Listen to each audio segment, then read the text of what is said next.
She said, your cello is too big. This aircraft is too small to hold your cello. We always buy an extra ticket for our cello so that we can carry our cello on the plane.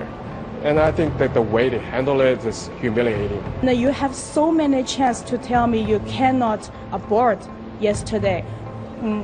You never told me until I sit down.